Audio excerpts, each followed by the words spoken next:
Hello everyone. After learning what is friction and studying the types of friction, we'll now study the laws of friction. More than laws, these are general intuitive statements that will help us to solve problems easily. So let's take a look at the first law of friction. The first law says that the magnitude of the limiting friction is directly proportional to the normal reaction between the two surfaces. Now, if I want to write down the statement mathematically, then I recall that the formula for the static friction Fs is given by mu s into n, where this mu s was the coefficient of static friction and n was the normal reaction. So immediately by taking a look at this formula, I can say that this formula is telling me that static friction is directly proportional to normal reaction. Now what does direct proportionality mean? It means if static friction increases, normal reaction also increases, or vice versa. So in places where you have greater normal reaction, you will have greater static friction, and if you have a smaller normal reaction, you will have a smaller static friction. So let's take a look at an example to help us understand what this means. Let's take a look at this block. I have placed this block on a horizontal table, and I know that the normal reaction in this case will be vertically upwards. Now if I draw a free body diagram of this block, then I can see that this normal reaction is going to be balanced by the weight in the downward direction. So in this case, I can see that the normal reaction is equal to mg. Now, instead of keeping this block on a horizontal table, if I take the same block and I keep it on an inclined plane, as you can see in this case, then what will happen? Well, firstly, the normal reaction is in this direction, and the question is why? Well, we know that the normal reaction is always perpendicular to the surface, and therefore this direction of normal reaction is justified. But what about the weight? Well, weight is nothing but gravity, and that's still going to be in the downward direction, so I still have mg in the downward direction. But in this case, this mg is not balancing the normal reaction. In fact, if we are given that this angle is theta, then the component of mg that balances the normal reaction will be mg cos theta. Now all this is okay, but what I'm trying to tell you is that the normal reaction in this case was balanced by mg cos theta, whereas the normal reaction in this case was balanced by mg. So what am I trying to say? I'm trying to tell you that even though the block was the same in both the cases, the normal reaction turned out to be different, and because the normal reaction is different, the static friction acting in both cases will be different. So even though the object is the same object, because it was placed on two different types of surfaces, the normal reaction was different, and therefore the static friction was different, and that's exactly what the first law is telling us, that static friction depends on the normal reaction. So that is the first law. Let's now move on to the second law. The second law tells us that the direction of the force of limiting friction is always opposite to that in which the motion tends to take place. So if I look at this person skiing down the slope, then I know that the motion of this person is in this direction, and therefore by the second law, I must draw the friction in the opposite direction. So I say that friction will always be tangential to the surfaces, that is tangential to the two surfaces in this question, where is this person and this slope. So I have a tangential friction in that direction, and it is opposite to the direction of motion, which is in this direction. And we already know this because the other name for friction is the opposing force or the retarding force. So this is law number 2. Let's move on to law number 3, and law number 3 basically tells us that the force or the limiting friction depends on the nature of the material.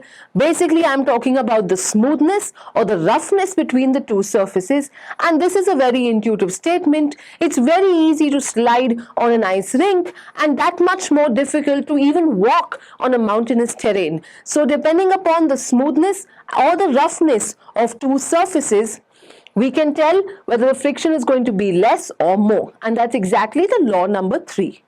Finally, let's move on to law number 4, and law number 4 is pretty straightforward. It's saying that the magnitude of the limiting friction for any two surfaces is independent of the shape or the area of the surfaces in contact, as long as the normal reaction remains the same. And quickly you can see from this image that in both these cases the normal reaction is the same.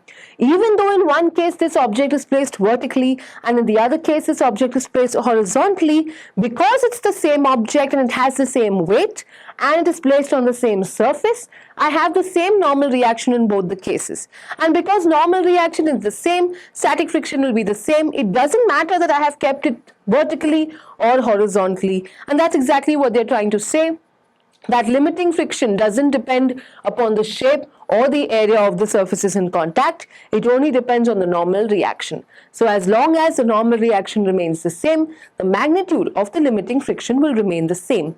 So now that we have learned the 4 laws of friction, let's move on to a very, very useful concept, that is limiting friction. And we have spoken of this before. What have we basically said previously? Well, we have said that mu Sn actually represents the maximum value of static friction. So what is the value of static friction in other cases? Now to understand that, let's actually take an example. That is, we say that you have a block of mass 5 kg at rest on a horizontal table, and the coefficient of friction between this box and the table is 0.5. So now I'm trying to explain to you this concept of limiting friction. The first thing I want to do after I have been given the coefficient of static friction is to find out what is the normal reaction. Well, you have this block kept on the table, the normal reaction will be in the upward direction and it is balanced by the weight of the block. So if I try to find out what is the normal reaction, I will see that N is equal to mg because block is stationary, and M is given to me as 5. And 10 is what I'm going to approximate to G to be as, and therefore the answer to this is 50 Newton. So I have the normal reaction as 50 Newton. The next thing I'm going to do is find out the maximum value of static friction, and that is nothing but mu Sn. Mu S is given to me as 0.5 and N is nothing but 50 from here, and therefore the answer to the maximum value of static friction is going to be 25 Newton. So let me ask you the next question. I found Fs to be 25 Newton. Does this mean that the static friction, that is Fs, is always going to be 25 Newton? The answer is, of course, no. So what exactly am I trying to tell you? Well, we found out the maximum value of static friction as 25 Newton. Let's for now just keep it at the side and understand in time what it means. The first thing I want to ask you is that initially this block was at rest, and that means there was no applied force on it, so I'm going to write 0 in this column here. But if there is no applied force, what is the value of the static frictional force? Well, the answer is obvious. If there is no applied force, then why would there be a static frictional force? And therefore I say that Fs is also equal to 0, because if it was not, then this block would accelerate to the left. Remember, we have said before that static friction is sort of a reaction force. If you don't apply any force on an object, then static friction is not going to oppose anything. So I write 0 in this column as well. But now I say that, okay, I'm going to apply a small horizontal force of 10 Newton from the left. The first question I want to ask you, is this block going to move because of this 10 Newton? The answer is no. And how do I know that? I know that because I already calculated the maximum value of static friction, and that is 25 Newton. What is this telling me? It is telling me that this block can be opposed by 25 Newtons because of the table. That means whatever you give, the table can stop you from moving the block by at least 25 Newtons. Now how much have you pushed this block by? 10 Newton. How much opposing force can the table give? 25 Newton. Who's going to win? The table. So is the block going to move? No. So when I apply 10 Newton, the first answer is no, the block's not going to move. But the next question is, what is the static frictional force in this case? Well, clearly, you are giving only 10. You haven't reached the maximum value that I can give. And therefore, the static friction will simply only compensate the applied force. And therefore, the frictional force adjusts itself to be equal in magnitude and opposite in direction to the applied force. So if you apply 10, I'm going to give back a 10 Newton as the force of friction. The next thing to see is that now if I increase the applied force, say I make it 15 and 25, what exactly will happen to the frictional force? It will also give back a 15 and a 25. That is, it will give back the same amount of force as the applied force, and therefore I'll have 15 and 25 in these cases also. Finally, I ask, now let me apply a force of 30 Newton. The first question is, can the table give 30 Newton as an opposing force? No, because what is the maximum value of static friction? It's 25 Newton. So the table can't give back 30 Newton. So this block is going to move. You have exceeded the maximum value of static friction, and therefore the force applied by you is now going to cause the block to move. So you see that the applied force is now 30 Newton, but how much can the table give? Only 25 Newton, and therefore the frictional force is going to be stuck at 25 Newton, and therefore this column will have 25 Newton. So you gave 30, but all the table can give is 25, and therefore obviously since the applied force is greater than the static frictional force, the block is going to move to the right. Correct? So this was a very important concept of limiting friction. I hope you understood what I'm trying to tell you. That is, you will keep having static frictional force equal and opposite to the applied force till you reach the maximum value of the static frictional force. Now let's take a very quick example to see if you've understood the laws of friction.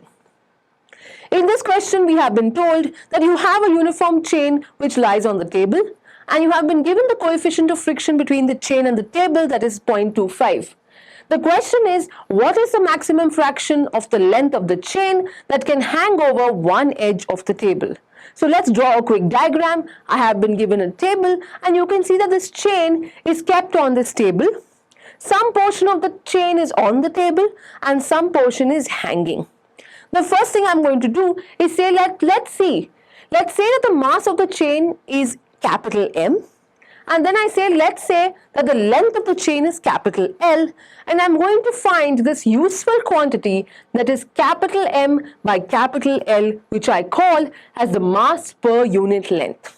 So this is the first thing you should find in questions like these.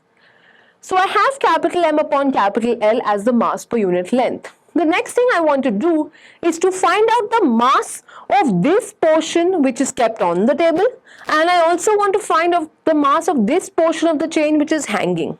To do that, I say that let the length of the chain which is hanging be L dash, and if L dash is the length of this chain which is hanging, then what is the length of the portion which is on the table? It is nothing but the total length minus this part. That is, this portion will be nothing but capital L minus L dash. So the length of this portion is L dash, the length of that portion is capital L minus L dash. Okay. Finally, I want to find the mass of this hanging portion. To find the mass of this hanging portion, I simply take the mass per unit length, M by L, and I multiply it by the length of this portion, that is L dash. So what have I done? I have simply multiplied the mass per unit length into the length of the portion whose mass is required. So I found the mass of the hanging portion. Now to find the mass of this portion, what am I going to do? It's going to be nothing but the total mass, that is capital M, minus this mass, that is M by L, L dash. So mass of the portion on the table is going to turn out to be capital M upon L, L minus L dash. Now these two quantities I am going to need, so I am going to place them on my board and I am going to keep them at the side. So I am going to need these two things later, so I keep them on top. The next thing I do is draw a free body diagram of the chain. If I look at the chain, what are the forces acting on this chain? Well, the first force acting on the chain is the normal reaction which acts on the chain due to this table. But remember, this normal reaction is going to be compensated by the weight of the chain, but not the weight of the whole chain. only the weight of this portion of the chain, and therefore it is compensated by capital M upon L, L minus L dash into G, where this was the mass of the portion of the chain which is on the table, and I got that from here. So this is the weight of the portion of the chain which is on the table. So normal reaction is compensated by the weight of only that portion of the chain which is on the table. What other forces are acting on this chain? Well, this chain is trying to slip down the table, and therefore the friction force will oppose it and act towards the left. And finally, the weight of this portion of the chain will act in the downward direction. So this is the free body diagram of the chain. Now, using this free body diagram, I can write what I already explained, that is capital N is equal to M upon L, L minus L dash G. So normal reaction compensated by the weight of the chain which is placed on the table. After this, I'm going to apply Newton's laws in the X and the Y direction. So first I say, let's look at Newton's laws in the X direction. So take a look at this diagram. What is happening in the X direction? That's the horizontal direction. The only force which is in the horizontal direction is the frictional force. So I write frictional force is equal to MA. But I know that frictional force is nothing but mu Sn. So I write mu Sn is equal to MA. Now instead of N, that is a normal reaction, I'm going to put this part of this formula into N. So I have mu S into, I take this down from here and I place it here, and this is equal to MA, and I call this my first equation. Now I'm going to apply Newton's laws in the Y direction. I have already kept this formula for later use. In the Y direction, I see that the only force acting in the Y direction is the weight of the portion of the chain which is hanging off the table, and therefore in the Y direction I'm going to have M by L, L dash G is equal to MA, and this I'm going to call as my second equation. Now take a look at the first equation and the second equation. The right hand sides are both MA, and because the right hand sides are both MA, I can equate the left hand sides. So what am I going to do? I'm going to take the left hand side of this and I'm going to write it down here, and I'm going to equate it to the left hand side of this and I'm going to write it down here. And if I take a look at this equation, then I see that I can cancel M by L and M by L, and I can also cancel G and G, and I can replace this mu S with the value 0.25 which is placed in the sum. And finally, after doing all this, I get the answer, that is L dash upon L is equal to 0.2. That is, this is the fraction of the chain which is required.